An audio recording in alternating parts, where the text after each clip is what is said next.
episodio de Misterios de la Fe. Un intento de homicidio ocurrido hace 300 años dio origen a una profunda devoción. Los devotos afirman que la imagen tiene el milagroso poder de salvar vidas. Me salvó y me dio otra oportunidad. Hablaron de un milagro. Pero antes, cientos de personas en un pueblo remoto de Colombia afirman haber sido testigos de un milagro. Y miro la gotera que está lloviendo sangre.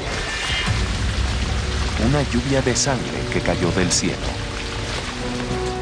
Un poco atemorizado, mucha gente quiso arrodillarse porque creían que era una manifestación de Dios.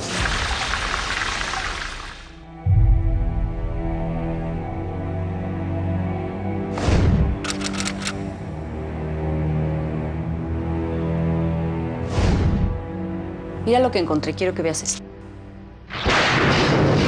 5 de la tarde, decía el reloj, y parecía de noche cuando las primeras gotas tiñeron de rojo, rojo como sangre, las calles de barro pisado llenas de charcos. Y la gente bastante alarmada, preocupada, y decían que sí, que sangre, que sangre. Diría yo que es una manifestación de Dios, porque antes nunca se había sucedido este fenómeno. La doctora Lloreda dice que sí es sangre lo que da la muestra. En la tira reactiva marca 3 cruces de sangre. Esto quiere decir que la muestra es sangre. El último día de julio del año 2008, el cielo lloró sangre. ¿Qué te parece? Eso es aquí en Colombia. Me llegan de preguntas, ¿no? Porque, a ver, encuentras sangre, yo lo primero que hubiera pensado es aquí mataron a alguien y vinieron a aventar un cadáver. Y lo primero que se piensa es en una explicación religiosa. Tiene que ver algo con una visión del fin del mundo, el comienzo de algo.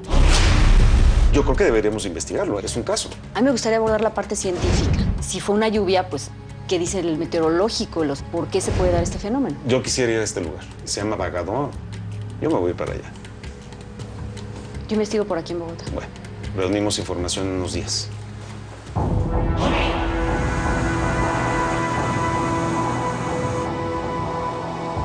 La lluvia cayó en una de las regiones más remotas de Colombia. La ciudad más cercana, Quito, se encuentra a 300 kilómetros al noroeste de Bogotá.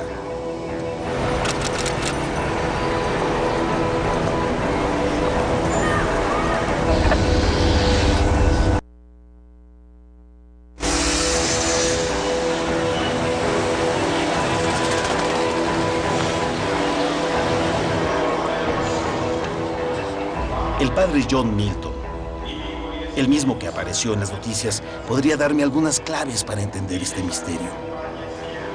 Padre John. Carlos, ¿cómo está? ¿Cómo está? Bien, gracias a Dios. Mire, estoy investigando el caso de la lluvia de sangre que sucedió cerca de aquí.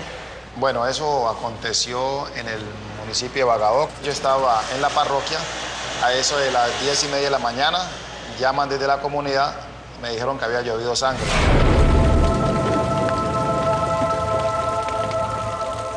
Yo estuve un poco medio dudando porque nunca había escuchado esto. Pero luego me llaman desde Quito y me dijeron que sí había llovido sangre. Por teléfono recomendamos que recogieran algo de lo que había caído. ¿Habló usted con más personas de lo ocurrido? Después, cuando fui allá, sí. ¿Y qué le decía a la gente? Que había llovido sangre, pues que ellos estuvieron un poco atemorizados. Mucha gente pues lo que hizo fue arrodillarse porque creían que era una manifestación de Dios.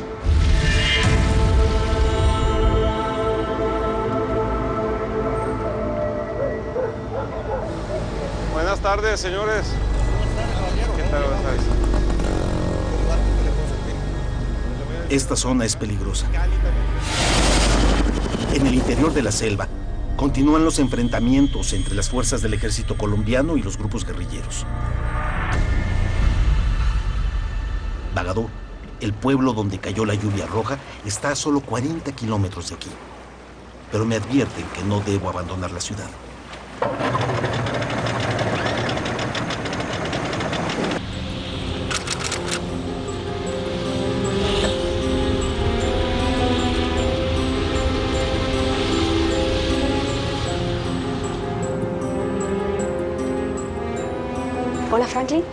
¿Cómo estás, Mucho Gabriela? gusto. Gracias por recibirme.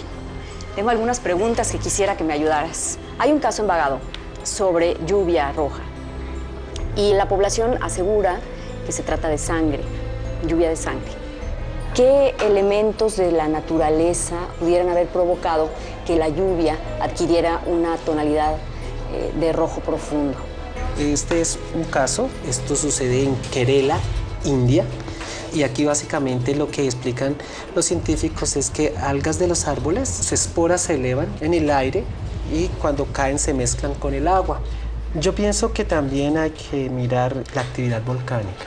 Las cenizas o presencias de otros minerales que han expulsado los volcanes se emiten en un lado y caen en otras partes. Y en este caso de Colombia, los pobladores aseguran que se trata de una lluvia de sangre y ellos afirman que esto es un milagro. En tu experiencia como meteorólogo, ¿qué dirías que pasó? Estamos hablando de una zona lluviosa, probablemente entre las más lluviosas que están en el mundo, pero digamos que también una respuesta afirmativa en primera instancia, decir de que esto fue sangre, pues no la podríamos decir.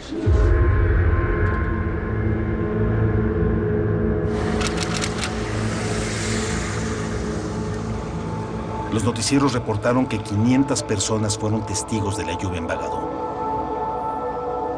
2 de ellas están aquí, conmigo. ¿Usted vio cuando cayó la lluvia? Bueno, yo salí y miro la gotera que está lloviendo sangre. Y todo el mundo se salió a ver, hicimos bullas. La gente, ¿por qué sucede? En el suelo iba la sangre. La gente se alarmó y yo que llegué, cuando la gente lo veía alarmado, pues también me alarmé. No hay una explicación real por qué se da esto.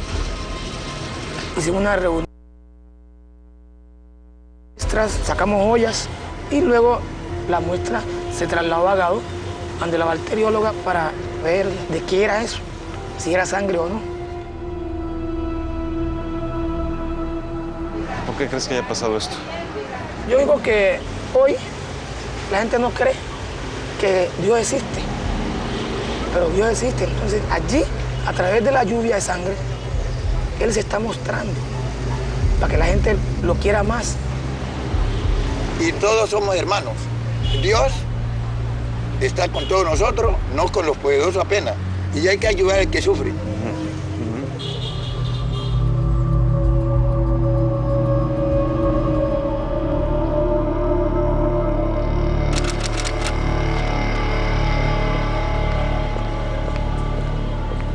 Si la lluvia es una señal divina, seguramente existen relatos similares en la Biblia que nos pueden ayudar a entender mejor este fenómeno.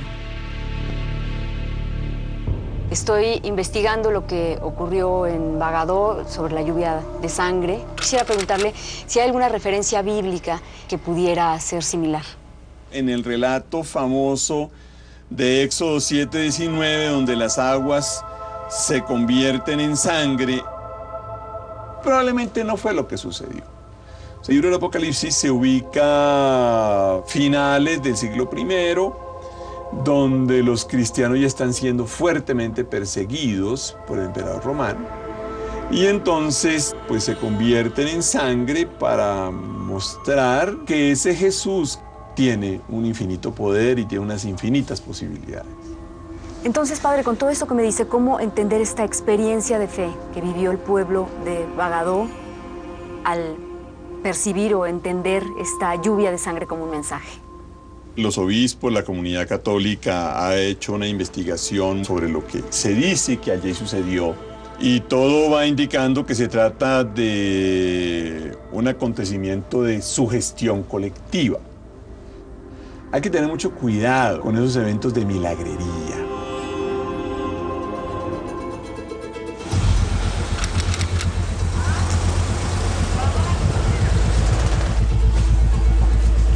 Una muestra de la lluvia fue analizada por la bacterióloga Luisa Lloreda. Hace algún tiempo trajeron algunas muestras de Bagado. ¿Recuerda usted ese caso? Claro, claro que lo recuerdo. En el laboratorio en el momento, lo único que tenía para realizarle era una prueba en la que buscamos sangre en orina. ¿Y qué es lo que usted encontró? Que la muestra nos obtuvo 3 cruces, o sea, lo máximo que puede detectar la tira reactiva. Entonces sí tenía presencia de sangre. Presencia de sangre y en gran cantidad. ¿Qué hicieron con esta muestra? La muestra ya no la tenemos, fue enviada a Bogotá.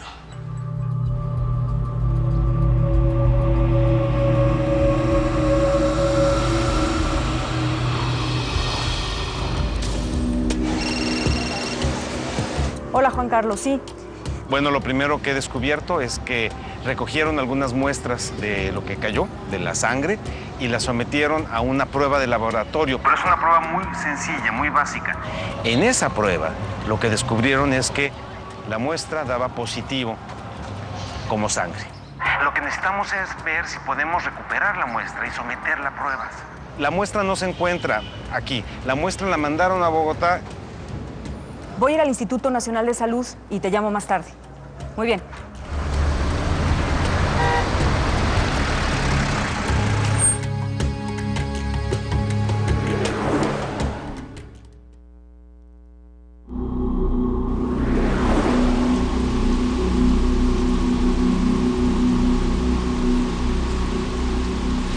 En 2008, una misteriosa lluvia roja cayó en el remoto pueblo colombiano de Bagadó.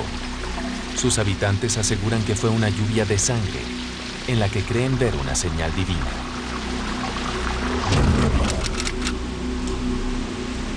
Se envió una muestra al Instituto Nacional de Salud en Bogotá y Gabriela ha contactado al químico que supervisó los análisis.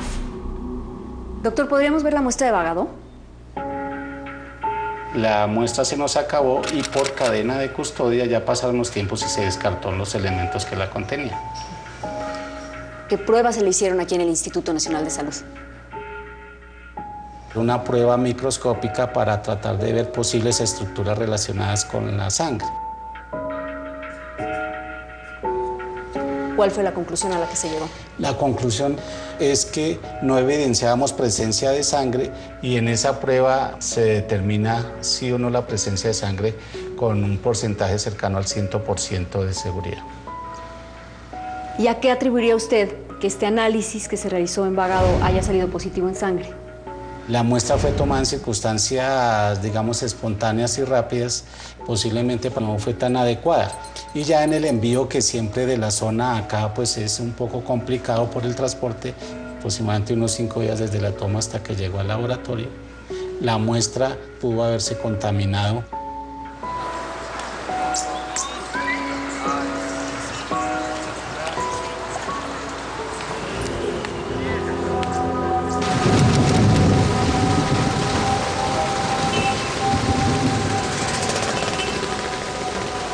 Tenemos 2 análisis de la lluvia con resultados completamente diferentes. Aún así, los testigos afirman que sí se trató de una lluvia de sangre. Estoy desconcertado. Tal vez la respuesta está justo delante de mí y no la puedo ver.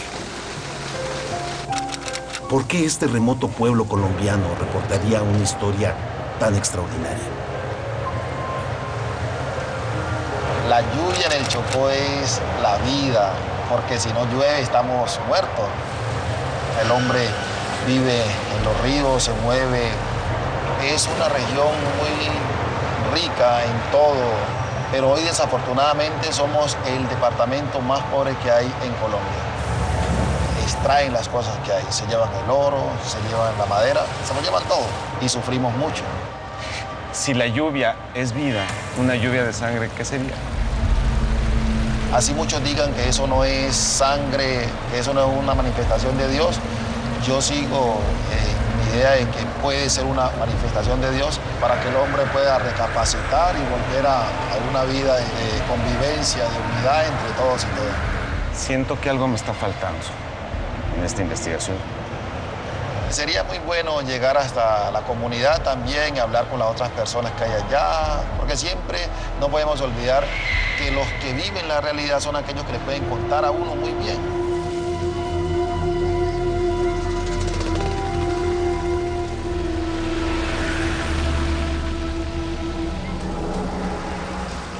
Disculpe, señor. Esta iglesia, ¿cuál es su historia? Creo que la gente entra, se está unos momentos y sale. En esa iglesia se conservan las fotografías de víctimas de la violencia en Colombia, especialmente de la violencia vivida en el departamento del Chocó. Allí se encuentran las fotografías de las personas que cayeron en la masacre de Ojayá, producto de una pipeta que cayó la FARC en el templo de la cabecera municipal de ese municipio. ¿Cuánta gente murió allá? 119 personas, entre ellos muchos niños. ¿Eso cuándo fue? Eso fue el 2 de mayo del año 2002.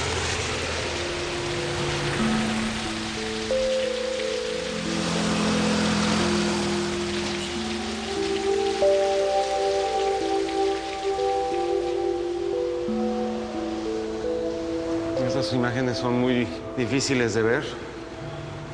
Son rostros de hombres y mujeres, algunos asesinados por las FARC, otros simplemente desaparecidos. Son tantos y tantos y tantos muertos.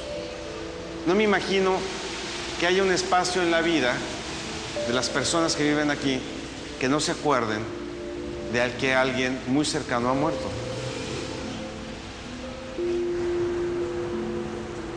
Esta es la clave para poder entender lo que sucede en esta región.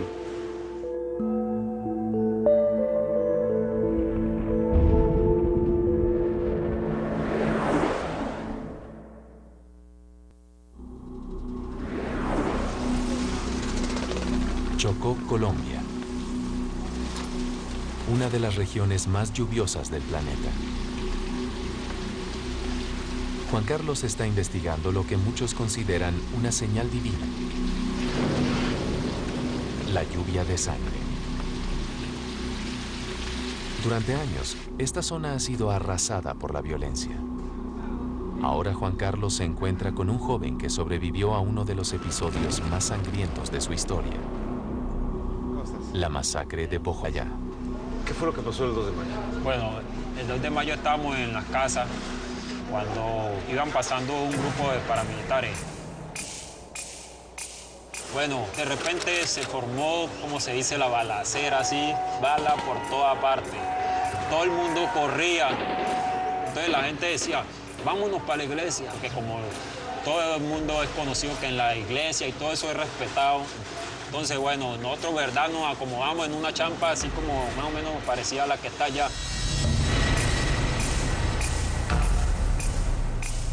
Entonces estamos llegando y nosotros contentos porque decíamos, no, si ya llegamos a la iglesia, de ahí no nos salimos, porque ahí ya estamos seguros cuando ¡pum!, explotó a la iglesia. Viene la gente corriendo, gritando, ¿qué hay mi familiar? ¿Qué hay mi mamá? ¿Qué hay mi papá? Gritando y todo. Entonces, cuando ya el padre dio la orden de que no montaran en el bote, el agua del bote se convirtió en roja, o sea, se volvió sangre. Y había unas personas que estaban mutiladas, unos que tenían la cabeza así rajada, y toda esa sangre digamos, se cayó entre el bote y todo eso se colocó rojo. La verdad sí fue que desde que amaneció hasta que dio la noche, eso fue plomo seguido por todos lados y explosión. Era que ellos, no sé, si no nos salimos, pues no estaría aquí contándole esta historia a ustedes hoy.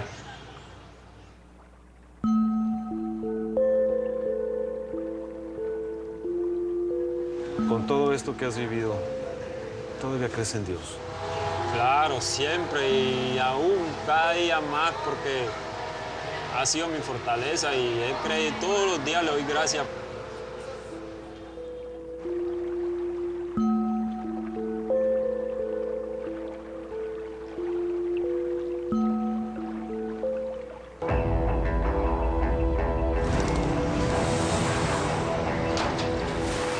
¿Cómo estás, Juan Carlos?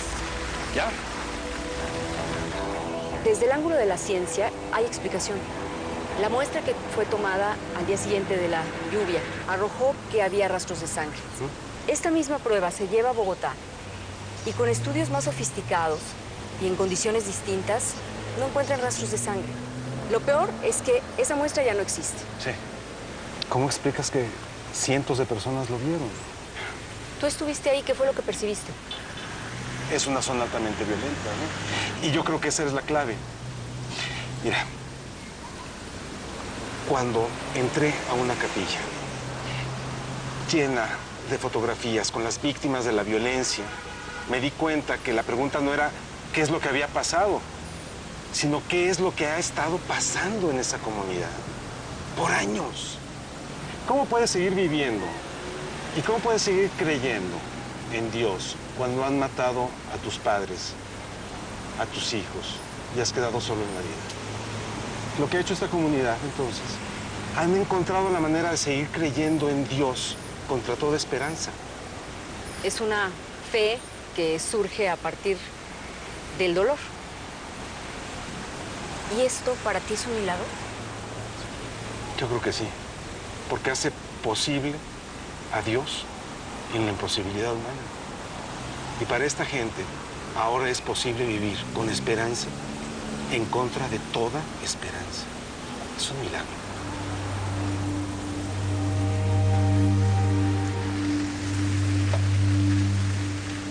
A continuación, Gabriela y Juan Carlos descubren una imagen cuya leyenda atrae a cientos de devotos.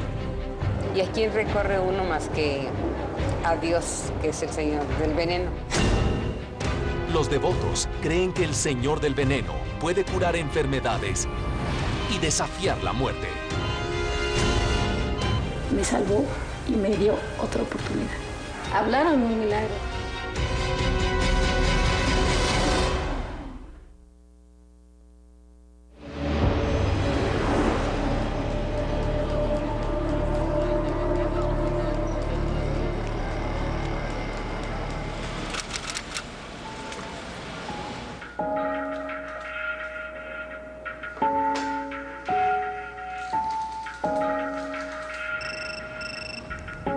Hola, Juan Carlos, ¿cómo estás? Gabriela, tenemos algo que investigar. En la Catedral Metropolitana de la Ciudad de México hay un Cristo Negro. El Cristo Negro es muy venerado por la gente. Lo que poca gente sabe es que muy cerca de Catedral hay una iglesia muy pequeña, casi escondida, que se llama Portacelli. Y en esa iglesia hay un Cristo Negro también. Un Cristo Negro que congrega a los fieles a un culto, el culto del Señor del Veneno. ¿Del veneno? Según la gente, esta imagen es verdaderamente milagrosa. Tú ve a Portacelli y yo me voy a Catedral. Muy bien, perfecto, hablamos más tarde entonces. Gracias, Juan Carlos.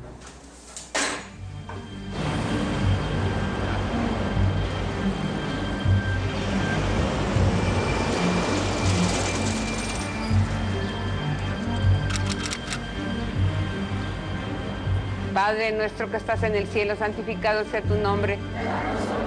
Los devotos del Señor del Veneno se han reunido aquí para rezar frente a la imagen. Dios te salve María, llena eres de gracia. Se percibe una gran devoción en la oración de los fieles cuando le piden ayuda al Señor del Veneno.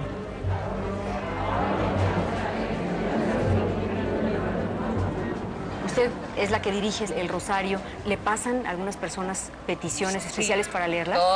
Todos los viernes. En el Cristo del Veneno se le tiene una devoción especial porque usted se le queda viendo a su cara a él, que él es el que siente lo que le estamos pidiendo de corazón. Y de corazón, pues él nos hace el milagro. Hay muchos listones, flores. Le ponen como agradecimiento de algún milagro. O sea, hay tantas peticiones que dice, por ejemplo, sácale el vicio de la droga a mi hijo, se pide salud. Agradezco al Señor por esto, agradezco al Señor por lo otro. ¿A quién recorre uno más que a Dios, que es el Señor del Veneno? Los fieles dejan ofrendas en agradecimiento por los favores recibidos. Entre todas ellas hay un libro, una tesis dedicada al Señor del Veneno.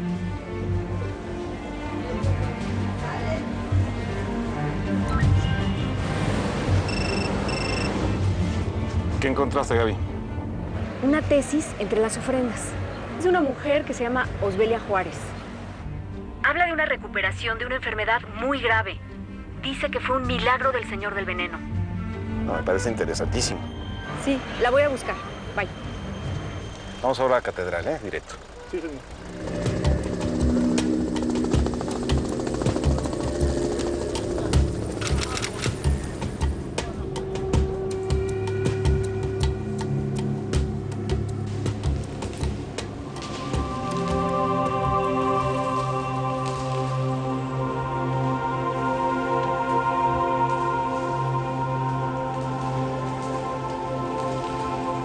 Es el Cristo Negro, el Señor del Veneno. Así es. ¿Sí? ¿Y cuál es la historia? Tiene una historia muy interesante, la cual está rodeada de una leyenda. En el convento de los dominicos, que es de donde procede, hubo un obispo ya retirado que tenía por costumbre rezar todos los días ante esta imagen.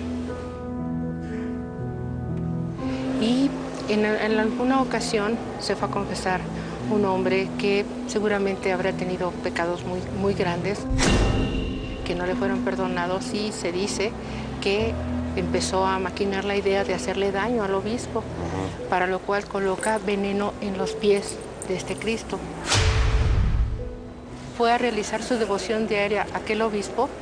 Al acercarse a besar los pies de esta imagen, se dice que la imagen comenzó a hacer sus piernas hacia un lado y adquirir una tonalidad de color oscuro. Aquel Cristo, que tenía un color blanco precioso, de pronto había oscurecido el tono de su piel. Y las piernas están... Y las piernas, como puedes ver, las piernas están de lado. Se llega a la conclusión de que, extrañamente, este Cristo absorbe el veneno que aquel hombre deposita en sus pies con la finalidad de hacerle daño. Y de ahí nace la leyenda del Señor del Veneno. En Portacelli tienen otro Cristo Negro, Señor del Veneno. Es una réplica de este, que es la imagen original. Hasta luego. La verdad se esconde en esta imagen. ¿Será posible que desafíe las leyes de la naturaleza?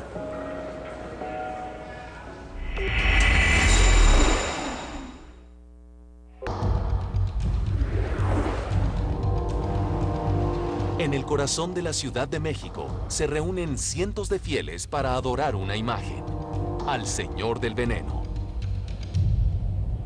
Gabriela encontró a una mujer que afirma que este Cristo, milagrosamente, le salvó la vida de una enfermedad mortal. Osbelia, gracias por recibirme. Muchas gracias. El Señor del Veneno en la entrada de tu casa. Así es. ¿Por acá? Adelante. Gracias. Visitando la iglesia del Cristo Negro, me llamó mucho la atención una tesis. Y me encontré una dedicatoria muy bonita, muy amorosa. Le dices el flaquito. El Señor, el Jesús, el flaco. Por favor, cuéntame cómo empieza esta relación con él. Hace más de 10 años empiezo a tener problemas de salud. Vino a verme un médico. Él me dijo, ¿sabes qué? Lo que tienes se llama síndrome de Stevens-Johnson. Es una reacción alérgica de lo más severo que se puede ver. Entonces nos vamos al hospital y ya tenía ámpulas adentro de los ojos, adentro de la boca, en la nariz, en la cabeza, en las palmas de las manos, en las piernas, en todos lados. Y el dolor era demasiado. Escuché hablar a una enfermera con el médico y ella le preguntó, oiga doctor, ¿usted cree que salga la paciente? Y el doctor le contestó así, no. Entonces cierro mis ojos y empieza una vivencia muy hermosa.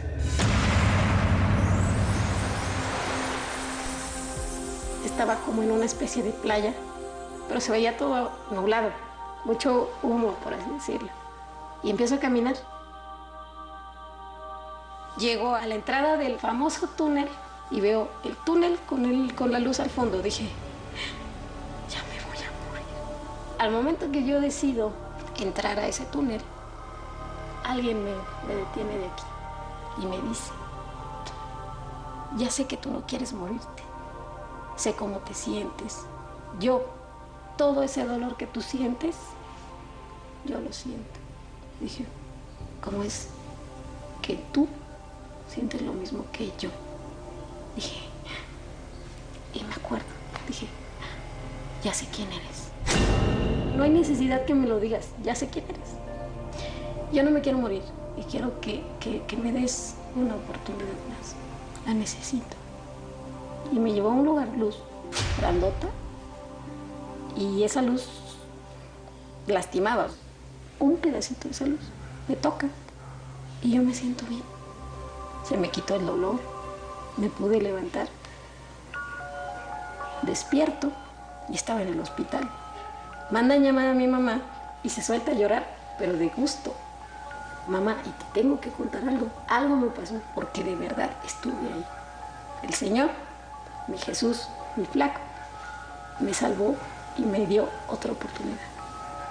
La gente que estaba a tu alrededor, que te estaba viendo, ¿qué decía? ¿Qué pasaba contigo? Hablaron de un milagro, los mismos médicos, decían, no nos explicamos, no esperábamos que pasara esto así.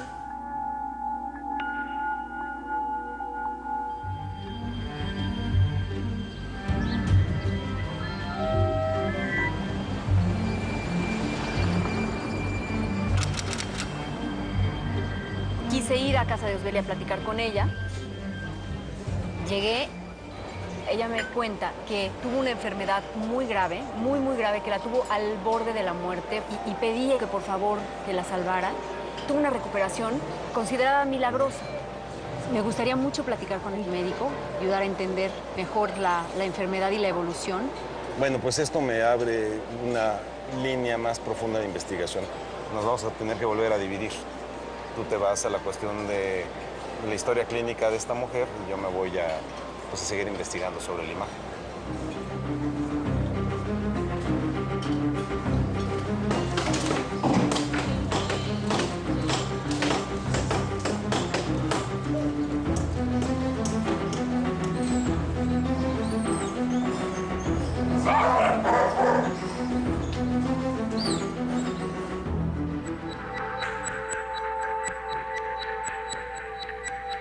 ¿De qué habrá sido hecho el Cristo original?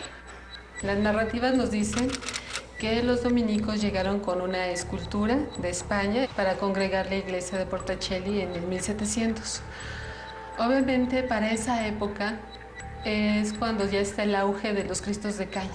Los cristos de caña son producidos con el carrizo de las varitas de maíz. Se hace una pasta con ellos, se da la forma del Cristo, que va a ser hueca, y adentro se ponen carrizos o papel. Si estuviera hecho de caña, ¿sería un indicio de que es la pieza original? Exacto, porque los Cristos de caña se fabricaron en ciertas épocas, finales del siglo XVI, XVII y XVIII. Gracias.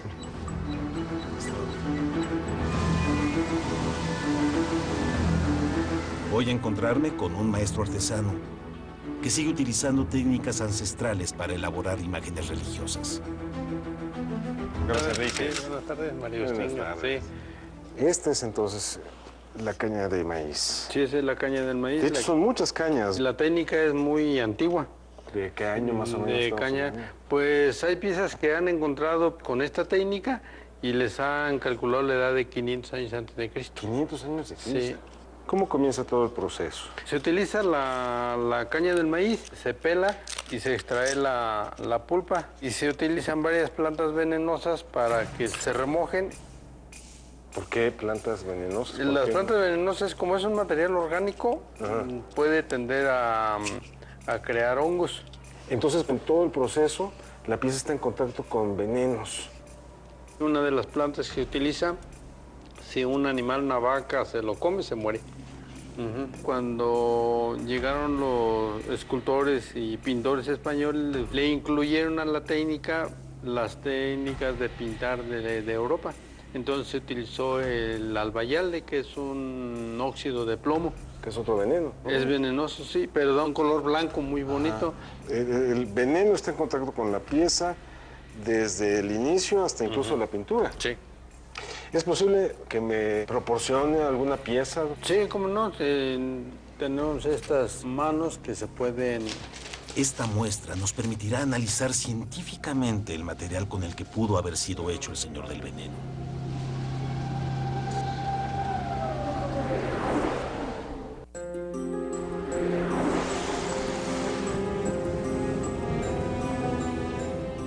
Osbelia Juárez padecía de una rara pero mortal infección de la piel, conocida como síndrome de Stevens-Johnson.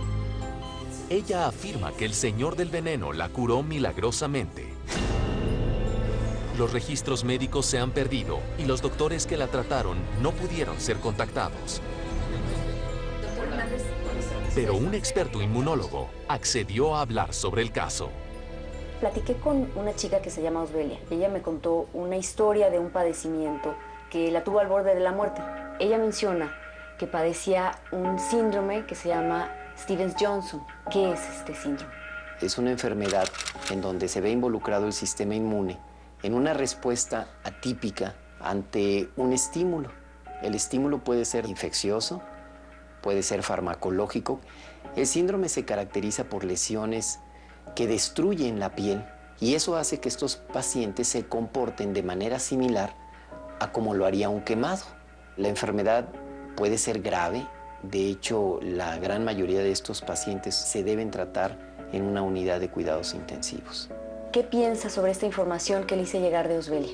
Es muy afortunada porque en el tiempo en el que se da el caso de la paciente no se tenía el tipo de fármacos que se tienen hoy. ¿Encuentra algo sorprendente? Por la información que usted me hizo llegar, esta paciente queda sin complicaciones y eso es lo que en un momento dado puede ser muy llamativo del caso. Es llamativo que la evolución haya sido tan satisfactoria tomando en cuenta el tiempo en que sucedió hace 10 años con los elementos terapéuticos que se tenían disponibles. Es un caso sorprendente.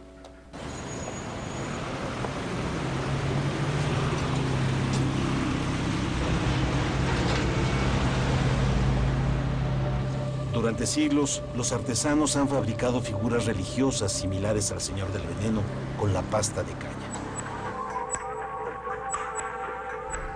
¿Podría un análisis científico explicar las milagrosas transformaciones de esta imagen? Veo que recibiste las piezas y que ya estás trabajando sobre ellas. Sí. Hubo un Cristo, que ahora se conoce como el Santo Señor del Veneno. Cuenta la leyenda de que un hombre, un sacerdote, iba a ser envenenado porque todos los días se acercaba a besar los pies de este Cristo. Un día se acerca, el Cristo supuestamente está envenenado, y al besarlo, el Cristo cambia de color y encoge las piernas. Esto se puede someter a prueba de laboratorio. Pienso en 2 etapas, una viendo si es posible hacer un cambio de color y luego a ver si es posible doblar, deformar este material. Podemos intentar las 2 cosas. Ahorita te muestro cómo se ve el cambio de color. Vamos a poner una sal de plomo en este papel. En esa época se utilizaba muchísimo el plomo, tanto en pinturas como en tratamientos para vegetales. Lo que vamos a hacer ahora es colocarle una gota de sulfuro de sodio. Dada la falta de drenaje y un mecanismo adecuado para material de desecho humano, esto pudiera acumularse y generar ácido sulfídrico, que es... Este olor a huevo podrido. Exactamente, ese olor que sale de las alcantarillas. Vamos a colocar unas gotas de sulfuro para que veas el cambio de coloración. De inmediato se hace negro, de inmediato. Entonces, ahora lo vamos a hacer, pero voy a generar el gas en este tubo de ensayo. Sí. Nos tenemos que ir a la campana porque el olor es muy terriblemente fuerte. penetrante. Sí. Es la misma sal de plomo que utilizamos en el papel en el material de la figura. Y ahora sí viene la parte olorosa del asunto. Tengo aquí el mismo sulfuro le voy a agregar ácido clorhídrico, que es el ácido que tenemos en el estómago, y voy a generar el ácido sulfídrico. Lo que te sugeriría es que te pongas esto. El olor va a ser muy penetrante. Sí. Agregar el ácido.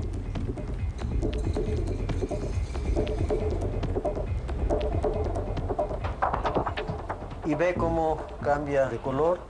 Inmediatamente se pone negro en los dos, tanto en la parte vegetal como en la parte pintada. Ve la mano. Ya está negro. O sea, a lo lejos ya la mano está negra. Y esto es inmediato, ¿eh? Sí, es rapidísimo. Esto explicaría el cambio de color, pero ¿y la deformación del material? Para eso pues tenemos que hacer un experimento de cambio de temperatura. Tenemos aquí colocada, utilizamos esto para señalar en dónde está y la voy a calentar con esta pistola de aire caliente.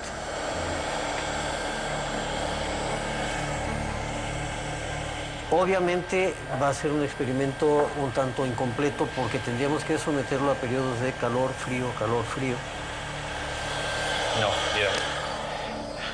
Yo lo que veo es que ciertamente está moviendo, aquí es como 1 centímetro, pero Sí. tanto así como para que se movieran las piernas. Mira, con este experimento podemos demostrar que el material es sensible a los cambios de temperatura, si es flexible, si se dobla.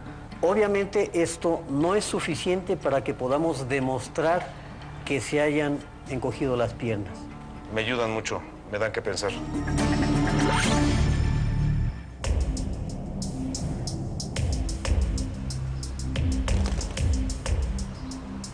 Después de todo lo que investigaste sobre el Señor del Veneno, ¿cuál es tu opinión, Juan Carlos?